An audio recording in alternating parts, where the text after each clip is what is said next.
and don't waste your time trying to force things in through these candlesticks. And don't focus so much on how much time you got left. As long as you're working every day, working towards progressing, moving forward, you'll get there. You'll get there sooner than you thought. Once you get there, in the time you're spending right now, that might feel daunting and too laborious, won't be so much like that when you look back on it. Everything seems so much further in front of you when you're trying to get there. The first time, it's always a long journey. In the beginning, when you don't have experience, you don't want to be going out there pressing the button like my son did and fail and then feel grief about it. Learning how to trade with a real account, whether it be a large amount of money or a small amount of money, is the absolute asinine fucking way to do this, because you're literally encouraging fear. You're encouraging uncertainty that paralyzes you, because you're making it a scoreboard of, I lost money. No matter how much money it is, when you have that, it's real hard to get motivated. So when I teach it with a demo, and I teach how to go through backtesting and collecting experiences where the market has done the very things I've taught.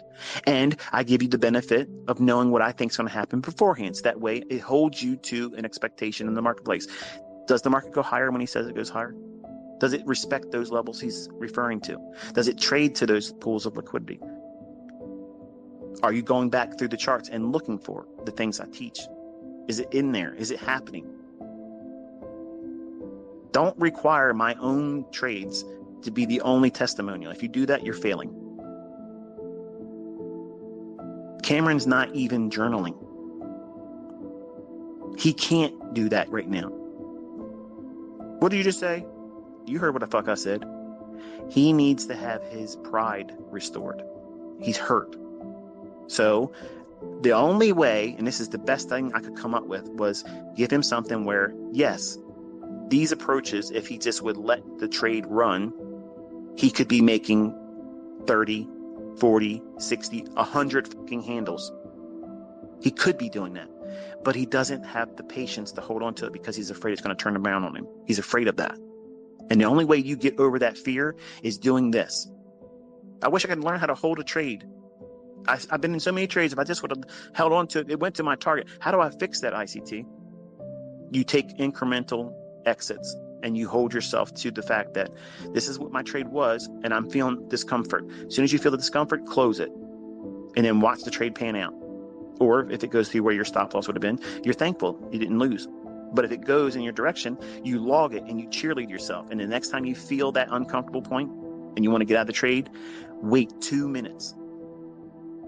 Not 1, 2. Literally 2 minutes.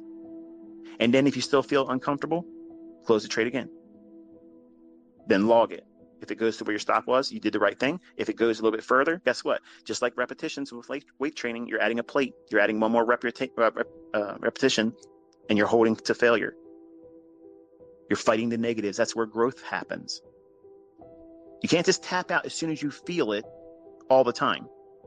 You have to press into that uncertainty, and you do that over time. And I'm sorry, but a 40-day trainer, a 120-day trainer, a 1 month boot camp, a 1 week crash course ain't gonna teach you that, folks. It's not gonna fucking do it. I'm telling you, it ain't gonna do it. I got $1 million bucks that says it ain't gonna find somebody gonna do that, make $1 million. Ain't gonna happen. It ain't gonna happen. But I'm making millionaires. Holla. What did they pay for it? Their time, sweat, stress. They had to go through the mill with ICT. And it's hard here. Only the strong survive. The weak get chewed up and spat out. Holding on to a trade, and I'll say this in closing. The way you hold on to a trade is you have to be content with, all right, I locked in something. This is a good fucking day. I got $1,500 locked in on this trade. I'm aiming for $20,000. I got a fucking full pool on 10 lot. I know it's likely to go 100 handles. I know it's likely to go down there. But I'm going to wrestle my fucking greed because I feel like I have to take this $2,700 trade off that's fluctuating here and there above 3,000. And you know in your fucking heart that if you just let this fucking thing go, 6.5 hours from now, it's going to be 100 plus handles. But you're wrestling with, but what if it isn't? And I don't take the $2,700 off, or it stops me out at $1,500 and I could have took the $2,700. That's ass backwards thinking, folks. That's fucking ass backwards. You're all talking about how you want to have these high multiple R trades, but you don't want to do the work to hold on to get them. All these clowns out there that sell these courses and talk that high multiple bullshit, you do not see them taking, they would be billionaires. Why are they still selling fucking courses? Where's their fucking yachts?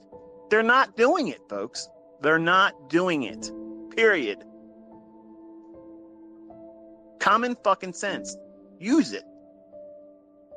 I teach from a practical stance. I come to you with no fucking glitz. And I tell you exactly the way it's supposed to be. I tell you it's going to be hard. I tell you it's going to take you longer than you want it to be. I tell you that people are going to make fun of you because, you know, it's going to fly in the face of everybody else's logic. But the testimonials just keep coming in. That's undeniable. And you're in the waiting. You're on deck. You're next. You're the fucking next success story, but you're holding it up. You got to get out of your own way.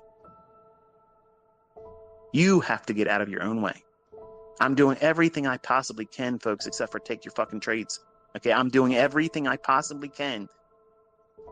But you have to listen to these discussions. You have to listen to this because these are the things that's going to put all those things together for you as a trader. Whether it's my shit that you're going to use as a technical aspect or somebody else's dumb shit. Bottom line is, if it can be used as a catalyst to make a decision, that's all we're doing.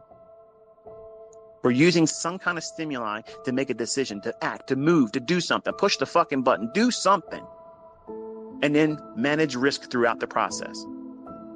The only thing that separates me from everybody else is everybody else is holding on to a religion about an idea, in an indicator-based idea, or something that's bullshit. It has no basis on why price is going to go up and down. I give you the best of the best. Practical, real-world experience, 30 years experience of telling you what the fuck these markets are going to do, authorship, all throughout. You have the highest form of technical science and the most practical sense of using what it is that we should be doing as a risk manager. I'm not telling you to go out there and trade with 15 contracts. I'm telling you to use one contract. Look what my son was able to do with one fucking week. 1 week. And he's not even hitting fucking doubles.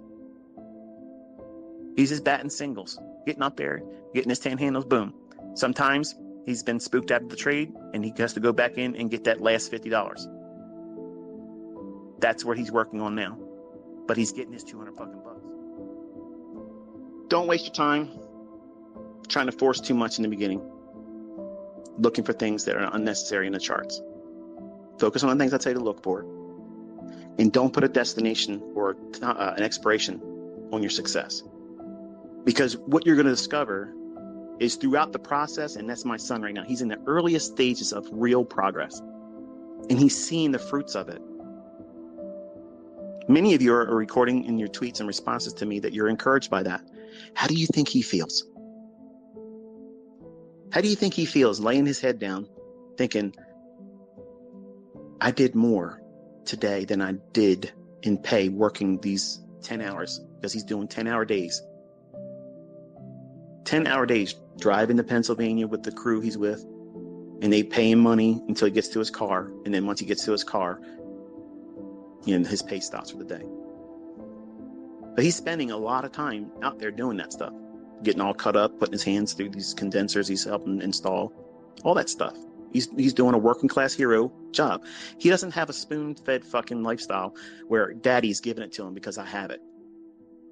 I wanted to be like that, but I seen that it doesn't work with my oldest boy. So I'm practical. I learned from the mistake. I learned how to do a better job at this. I'm not a perfect father, But when it comes to money, giving it to them, buying the stuff for them, apart from a car, I think everybody should have a car. But I don't just lavish them with money. Because I have it doesn't obligate them to receive it from me. They have to acquire it themselves. And once they have that skill set, they'll have greater self-esteem for themselves, and their family they will create will be able to look up to them as a patriarch and say, I want to be like my dad. And I'm glad he didn't give it to me. He sent me a text yesterday. He said, Dad, I want to thank you for not being easy on me. And it was upsetting to me, but it was a good upsetting. It was very touching. I shared it with my wife. I said, I've been hard on him the last couple months because he didn't listen to me. And I told him, I said, you're going to do this or you're going to walk this whole show on your own. That means, you got everything you're going to get from me. Like, you have to learn how to make your way in this world. You can't just accept the fact that, shit's going to be hard and a coffee shop job ain't it. And you're not going to college. So what is you going to do? I want to be an entrepreneur. I want to own my own business. Okay. In the meantime, what are you going to do? I tried. It's hard, Dad. I know. And my students complain about the same fucking way you are right now. It's hard, ICT. It's hard. They complain. You want to complain. It's normal. But instead of complaining, take that energy and direct it into studying, backtesting, taking the information that you see that's already happened, pull it out of the charts, record it, and it's there. And it'll encourage you that it keeps repeating it over and over and over again. Now you're doing one little piece of something. You're doing 1/8 of what's going to be a full model, and you're doing better than your fucking job with the least amount of leverage. How encouraging is that? You're not even given the full move. You're just getting in there, getting 10 points of it, and then that's it. Pull out. Done. Hit it and quit it. Done. Then you get to see, was that a good move for free? He doesn't stop you out with a loss, and he never moves his stop loss. How's that? He doesn't need to. It's either going to run or it's not. If he hits a loss, he's stopping for the day. He's not going to go on the major drawdown. And you're sitting around doubting. All this evidence around you, all this shit around you. People outside of my own family, different walks of life, and they're bringing the receipts and the results. They're doing it. Why are you sitting on the fence? Wasting your fucking time. You're wasting it. There's no reason for you to waste any more time. Get to work. Start back testing. Encourage yourself. Because even if you do half of what my son is doing, I promise you, you're doing better than 99% of everybody else in trading. And that's not an exaggeration at all, because most people can't even make any money. If you just made $800 a week, fuck it, $400 a week. Most people can't consistently do that.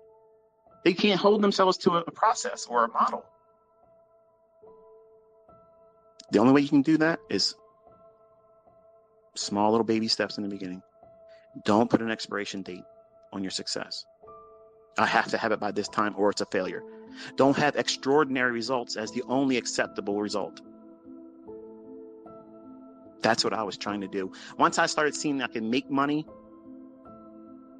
I set so high of a goal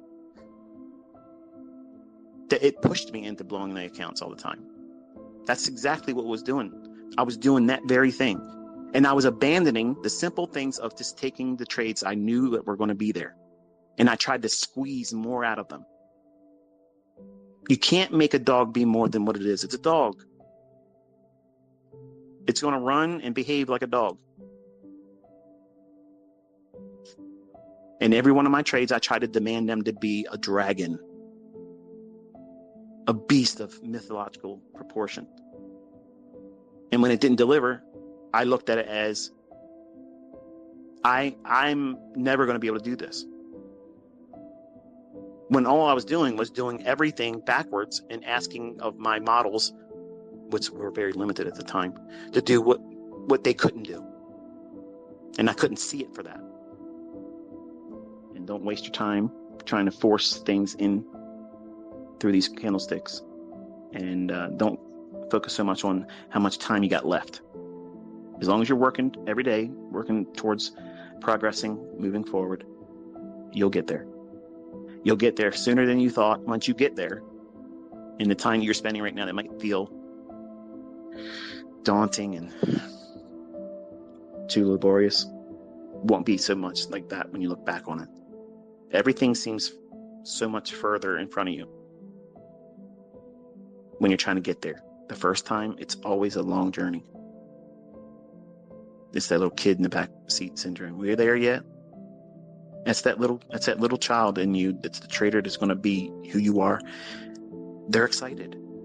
There's nothing wrong with that excitement.